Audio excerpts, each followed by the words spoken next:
Então, você vê, olha só. Isso é em 65. Olha só o que ele fala aqui, logo em seguida, né? 65. No texto aquele logo em seguida é até interessante, porque tem um estudo que foi feito na época, né, em que eles apontavam já alguns lugares. Era Vale do Paraíba, já com uma produtividade muito baixa, algumas regiões de Minas, na região da zona de café, né, de Minas, já tinha os primeiros problemas com a questão do cacau também, em Bahia e outros.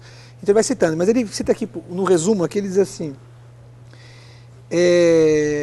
os desmatamentos nos mananciais vão transformando os campos em solos pobres e com produtividade cada vez menor. O cotejo da produtividade nas zonas litorâneas, com as áreas de florestas virgens, oferece um desnível estarrecedor. Comparados com os solos explorados secularmente em outros países, nossos números são melancolicamente baixos. A pobreza e a ignorância das populações de interior não admitem que reparem o desgaste do solo mediante o emprego de adubos e práticas conservacionistas. Daí resulta que a cada ano o agricultor trabalha mais para retirar menos do solo.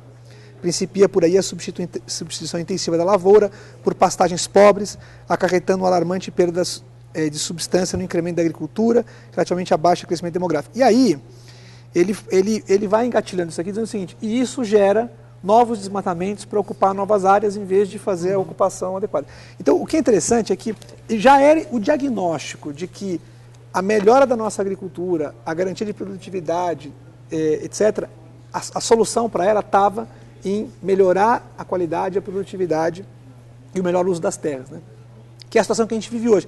Aliás, é interessante, né, ver esse paradoxo, porque quando você vê a argumentação sobre esse tema, você vê muitas vezes assim, de um lado você diz assim, orgulhosamente, né? O Brasil cresce a produtividade agrícola, ou seja, o quanto ele produz por hectare, nos últimos 20 anos, cerca de 3 a 4% ao ano. E é verdade, esses são os números do IBGE, da Conab. A produtividade cresce 3 a 4% ao ano. Então, para um país que tem isso, que consegue crescer 3 a 4% de produtividade ao ano, você acaba gerando dois mundos. É o mundo daqueles que estão se tecnificando e fazendo a produção cada vez mais produtiva. Do outro lado, é a expansão para mais e mais território. E que parece que é uma coisa bem compatível. Se você está realmente aumentando a produtividade para melhor usar o solo, para que você vai avançar em novas áreas? E aí você consegue ver isso com números relativamente grandes, né? Por exemplo, a gente tem no Brasil hoje cerca de entre 160 e 190 milhões de hectares de pastagem, que tem um animal por hectare em média, um pouquinho menos que isso, né? E a gente tem técnicas no Brasil hoje para facilmente colocar 3 animais por hectare.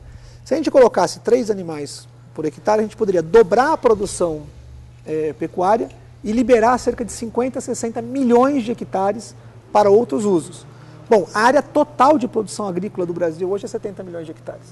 Quer dizer, eu posso acrescentar áreas, dobrar a pecuária, dobrar a agricultura, acrescentar áreas e ainda assim fazer a recuperação de áreas fundamentais, como é o caso das APPs. Aliás, nesse tema, né, a gente deve ter aqui nos próximos dias, estamos trazendo o professor Ricardo Rodrigues para mostrar um trabalho que foi feito, mas a gente adianta aqui um pouquinho, em que ele fez o seguinte, eles foram em 2 regiões, uma na Amazônia e outra aqui no interior de São Paulo, e fizeram um levantamento pormenorizado, propriedade por propriedade, o quanto que eles tinham que recuperar de área de prestação permanente.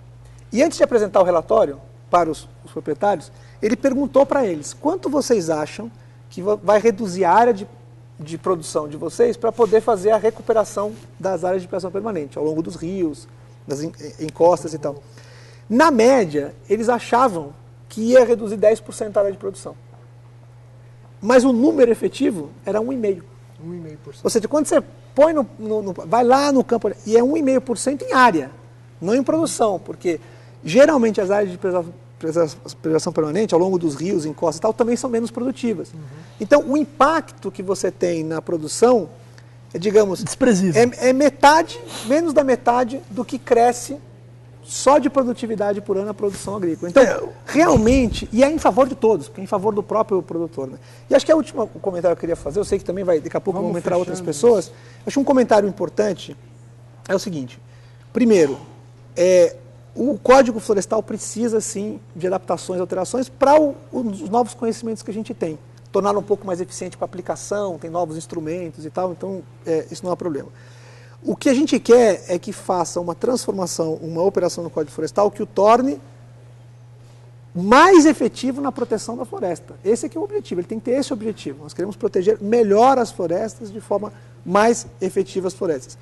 E isso é totalmente compatível com os objetivos de uma agricultura saudável no Brasil, porque a agricultura também depende da floresta, depende do serviço que a floresta propõe. Então, não é uma oposição entre agricultura e floresta, ela é uma oposição entre dois modelos, um modelo de convivência e harmonia entre uma agricultura saudável, outras atividades econômicas saudáveis, junto com produção florestal, junto com conservação, com uso da água sustentável. Há um outro modelo que é cada um por si. Aquilo que me der a melhor vantagem, o melhor retorno agora é o que está valendo e o interesse, digamos, público, do benefício para todos, fica em segundo plano. É isso que nós estamos discutindo. Nós não estamos discutindo, enfim, se a agricultura é melhor ou pior, etc. E a gente tem muita gente no setor agropecuário no Brasil fazendo coisas interessantes, fazendo boas práticas, mostrando que é possível implementar o Código Florestal que a gente tem. Inclusive, nós vamos estar mostrando... E nós vamos estar mostrando esses... deixa eu só dar só um detalhezinho, como o Tasso falou, que eu achei legal para o nosso internauta ter esses dados. Olha só, se a gente pegar o código de 64 e fizer um corte de lá até 2005, que é o último dado que nós temos aqui, ou seja, em 40 anos... O que aconteceu com a agricultura no Brasil? Olha só, se a gente pegar os principais produtos, cana, soja, milho, laranja, arroz, fumo, trigo e feijão, tá certo? Nós aumentamos em 40 anos de 19.900, ou seja, 20 milhões de hectares para 51 milhões de hectares aproximadamente. Ou seja, nós aumentamos, mais que dobramos, né? Cerca de 160% o crescimento da área. Mas quando a gente olha a produção, nós vamos verificar que a produção aumentou 444%. Então, olha, cresceu a área, bastante, né? Mas a produção cresceu muito mais, a produtividade cresceu muito mais. Então, isso mostra claramente que a questão que nós estamos enfrentando não é uma questão de expansão por terra, é a questão da expansão pela melhor produtividade.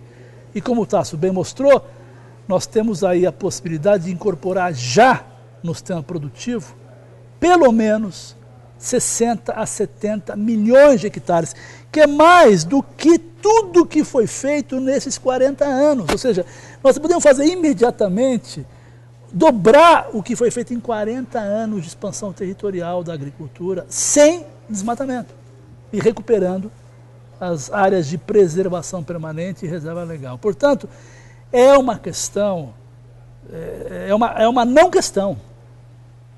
O Código Florestal, tal como está proposto, ele não enfrenta nenhuma questão de mérito. O que ele quer mesmo é perdoar o passivo daqueles que não querem pagar pelos danos cometidos por terem desobedecido a lei. Portanto, é realmente uma enorme derrota para a democracia e para o Estado de Direito. Muito bem. Então, eu queria primeiro agradecer aqui o Tasso Capobianco por essa conversa e por esse volume de informações fantástico, que eu tenho certeza que quem está nos assistindo aí deve estar com o caderninho na mão, anotando tudo. E aí nós já temos aí outros convidados que vão continuar essa discussão, vão continuar essa conversa e vão continuar levando informações para as pessoas, informações para a sociedade, para que a sociedade possa balizar melhor e conhecer melhor o que está sendo discutido e o que está em jogo nessa discussão. Então, muito obrigado. Seguimos para o próximo bloco. E vamos para o próximo. Vamos lá.